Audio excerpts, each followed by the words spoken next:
How was your day, Claire? Well, I think I finally found the drapery that I want for the living room. Good. What's wrong with the drapes we have? Honey, change is always good. Not always. It's a small pool of men who offer the services you were seeking. Who's he? Big job. He comes highly recommended. You might say they have the market cornered.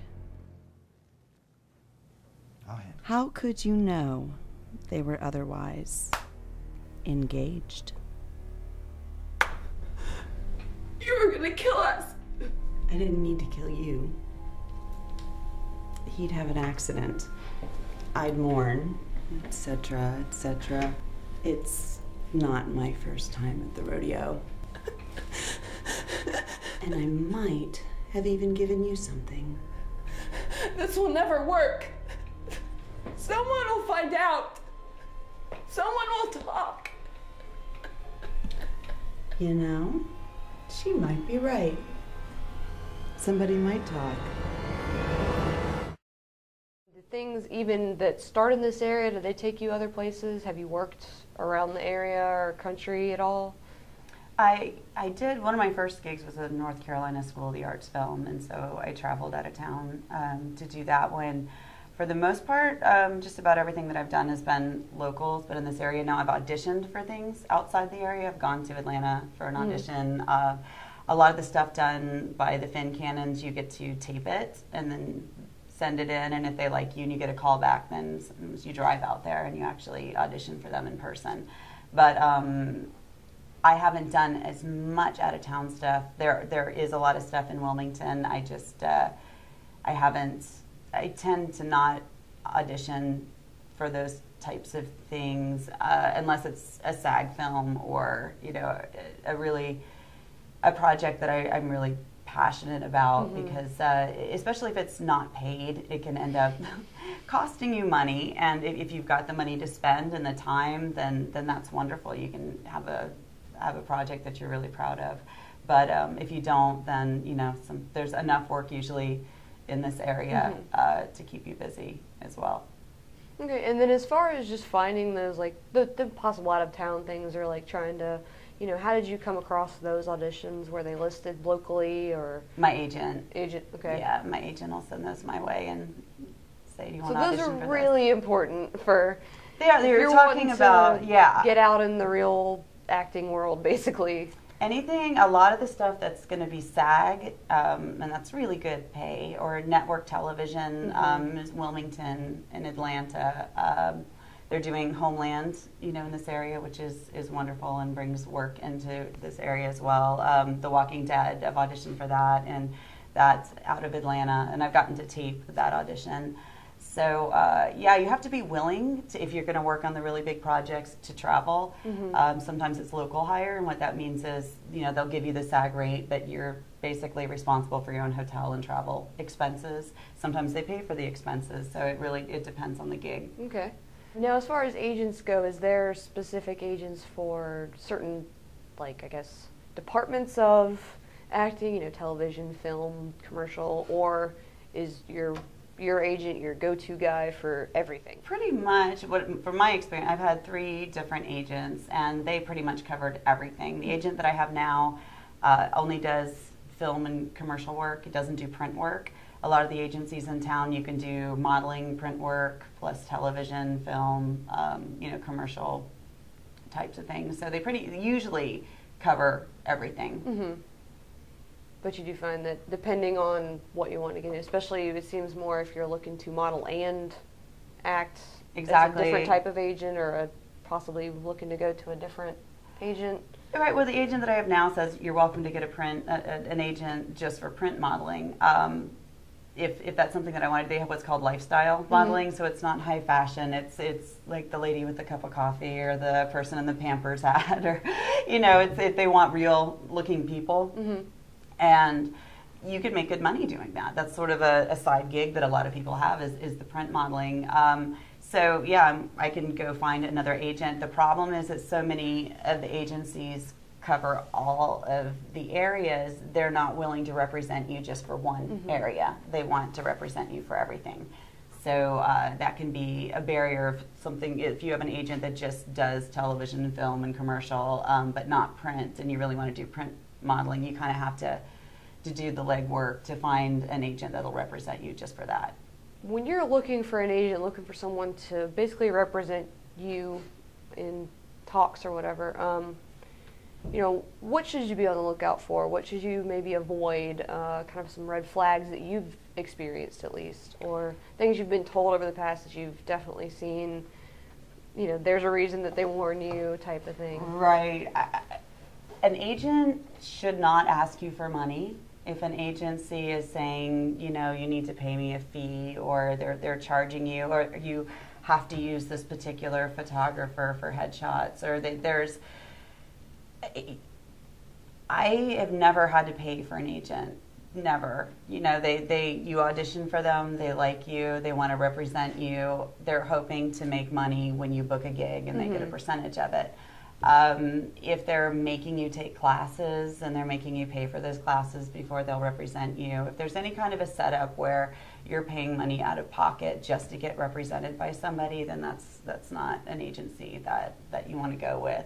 You should have the freedom, you should have good headshots and by a reputable, you know, photographer, and you should have headshots that your agent approves and says they're good. But if someone says, and I do, and I can't remember the name of the agency, when I very first started out, I was told I had to use this particular photographer and it was going to be X amount of money. I had to take a certain, you know, classes, and I was really new and I was confused, and it didn't sound right because I remembered reading somewhere it shouldn't cost any money to be represented by somebody. So I didn't pursue that. But there are a lot of scams out there, and there's a lot of, you know, if they're saying, oh, I'm going to make you a star, you know, we've got this package deal, and we'll do hair and makeup, and, you know, this and that, and you know, for $500, and no, you know, you shouldn't have to pay.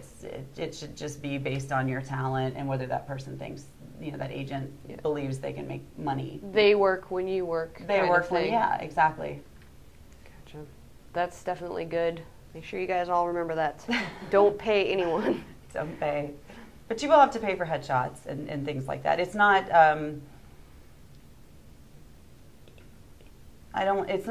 well, I mean, it can get expensive. I mean, you can pay a couple $100s for a headshot photo shoot, and then you have to get the copies made and things like, there is out-of-pocket expense that goes into, you have to usually, a website, a reel, things like that are all materials that you're going to need to market yourself in the acting industry.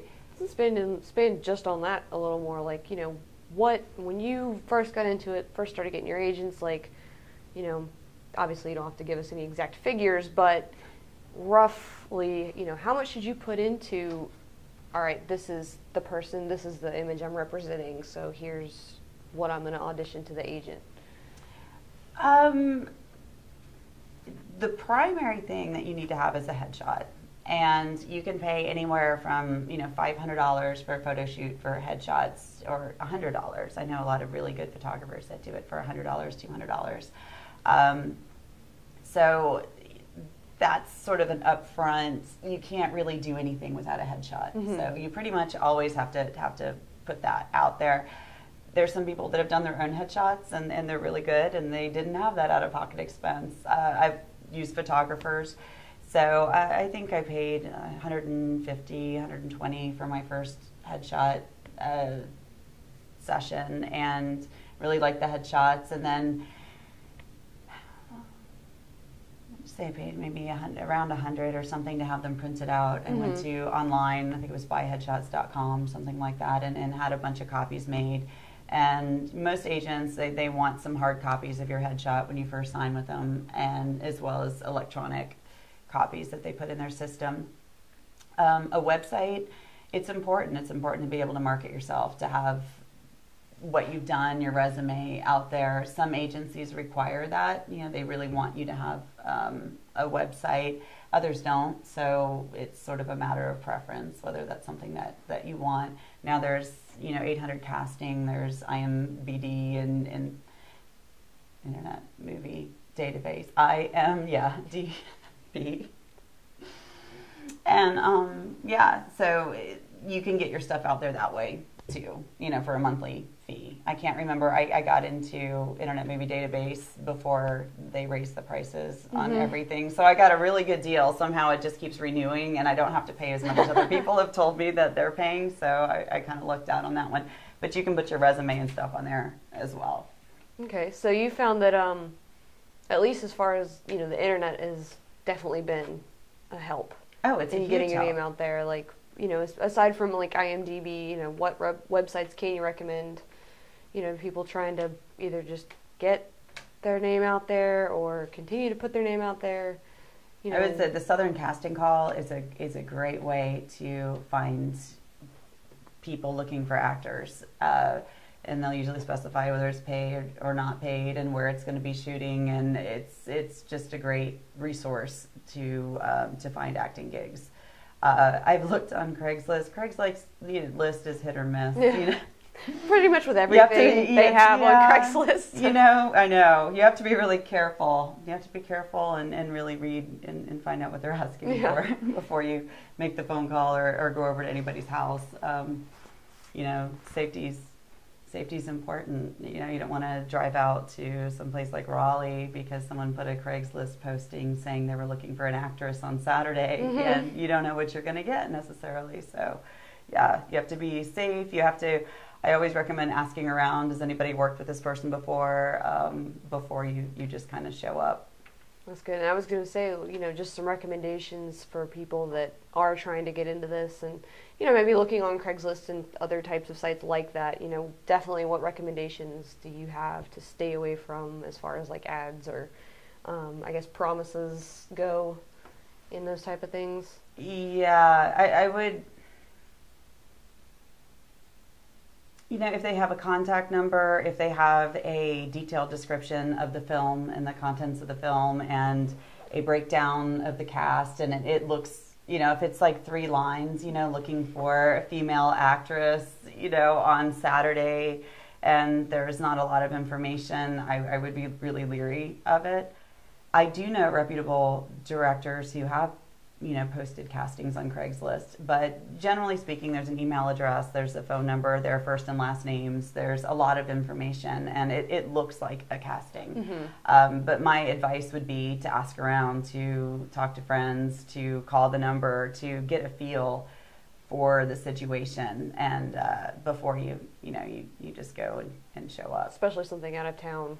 Right, or if they're not asking, if it's not an audition notice, if they're just like, you know, you're hired, and they haven't seen you, then, you know, I would be kind of suspicious, because it should be very professional. If it's a professional gig and the real deal, there's going to be, you know, a casting call, and you're going to have to send in a resume and a headshot, and they're going to give you an audition time, and it's not just going to be show up at my house at 5:30. kind of a thing. Gotcha. Well, it's definitely good to know. Yeah.